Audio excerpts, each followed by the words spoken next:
Okay, let's unpack this. Today, we're embarking on a deep dive that might really reframe how you think about the tensions between Israel and Iran. You probably assume it's all politics, right? But the insights we've been looking at suggest something else entirely. Well, a deeply religious narrative, possibly driving things.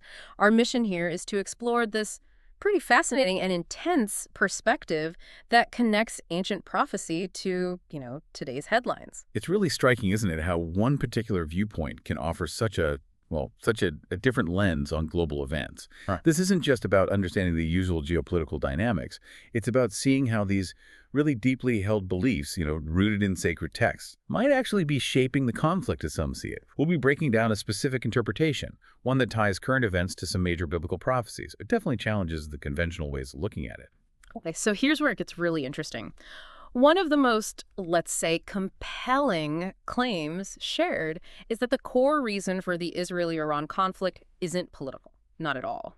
It's presented as fundamentally religious, and it centers around something called the red heifer. Now, for anyone not familiar, this isn't just like any random cow, is it? No, absolutely not. It's a concept deeply rooted in ancient texts, specifically the Book of Numbers, chapter 19, the red heifer sacrifice. It was an incredibly rare purification ritual back in biblical times. Its ashes were crucial, absolutely essential for cleansing certain kinds of ritual impurity, especially for priests, for temple service. And the text describes this very specific animal, totally blemish-free.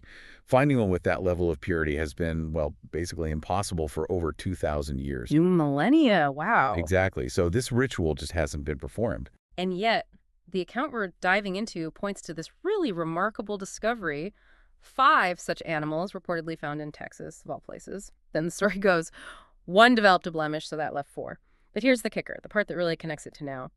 The claim is that papers to establish that they are about to sacrifice the red heifer were handed over on the exact same day Iran attacked Israel. It's presented as this direct, simultaneous thing, like a trigger. And that raises a huge question if you're looking at it through this particular lens. What about the timing? The perspective we're exploring really emphasizes the urgency here. These heifers, they're getting close to 3 years old. And the requirement, the strict rule for the sacrifice, is they have to be under 3 years.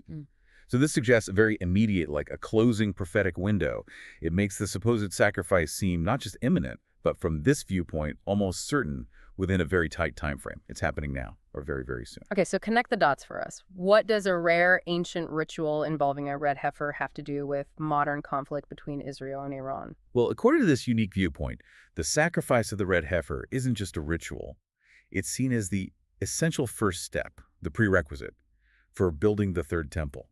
It's framed as the absolute necessary purification that has to happen before that temple can be rebuilt. Right, the third temple. And this is where the geography becomes incredibly sensitive, isn't it? That's exactly it. This is where the narrative connects directly to, well, deeply contested land.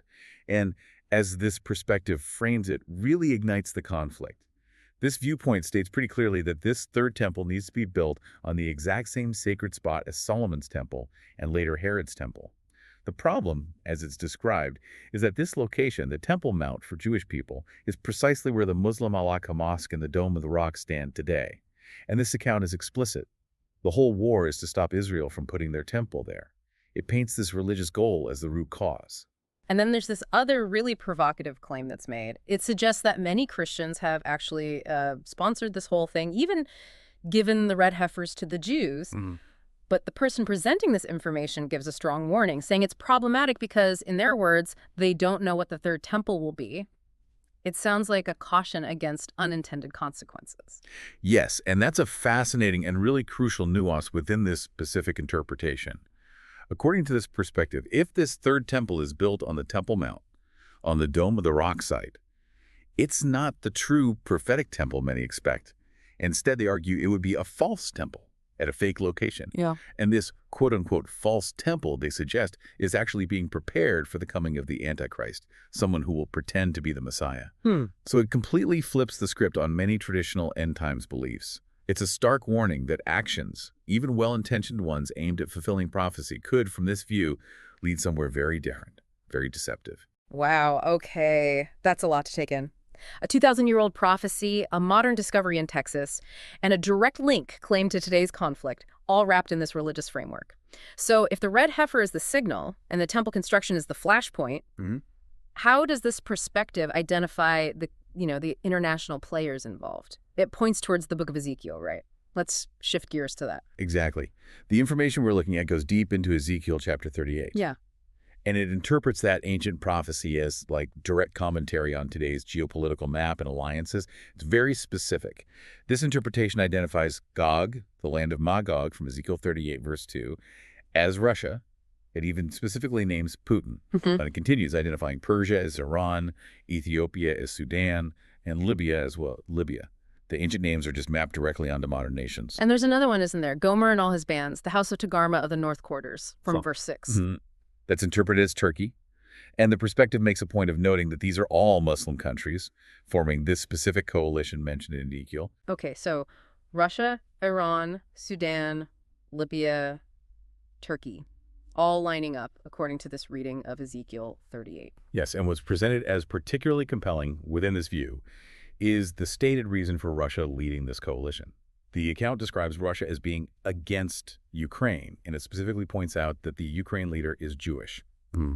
So the person putting forward these ideas frames these current events, the alliances, the conflicts, as direct prophetic fulfillment.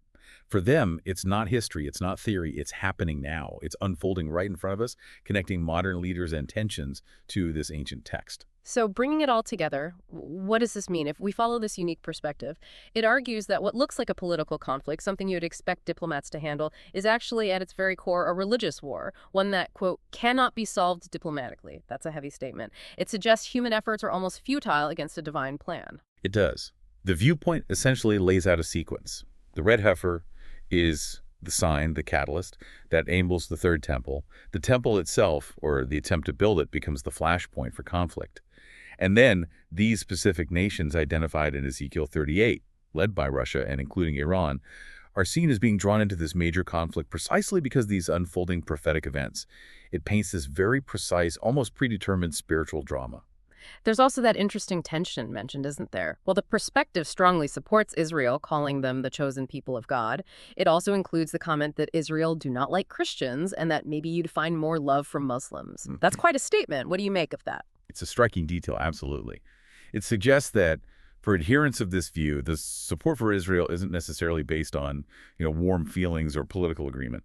Instead, it's rooted entirely in this perceived divine mandate, this prophetic role Israel is believed to play. The prophetic framework dictates the support, apparently overriding any personal or interpersonal feelings. It really highlights the complexity of the alliances as seen through this specific religious lens. So it's a compelling, definitely controversial explanation for everything happening in the region. It frames current events not just as news, but as part of this dramatic, ticking prophetic clock. Exactly. It's a powerful example of how deeply held spiritual beliefs can, for those who hold them, seem to influence and explain global affairs in a way that, standard political analysis just doesn't capture. It really pushes you to consider the why behind events from a totally different standpoint. A lot to think about, definitely. We've walked through a very unique interpretation of the Israel-Iran situation today. We've moved way beyond the usual political headlines into these deep religious undercurrents, from the surprising role of the red heifer to the really complex beliefs around the Third Temple and that very specific reading of Ezekiel 38. We've seen how, according to this view, prophecy is believed to be playing out, like right now, in real time. Mm-hmm. And connecting this to the bigger picture, it raises a really important question, something for you, the listener, to ponder. When events are viewed through such a specific high-stakes prophetic framework like this, where one nation's actions are seen as directly fulfilling ancient texts leading to huge spiritual events like potentially the rapture or the coming of an antichrist, Yeah. what does that actually mean for the chances of diplomatic solutions? How do these deeply held, divinely interpreted timelines interact, or maybe even conflict, with our human efforts to find peace? It certainly adds another complex layer to understanding these ongoing tensions, doesn't it? And as the ideas we explore today remind us, there's that constant plea, pray for the peace of Jerusalem. Okay, let's unpack this.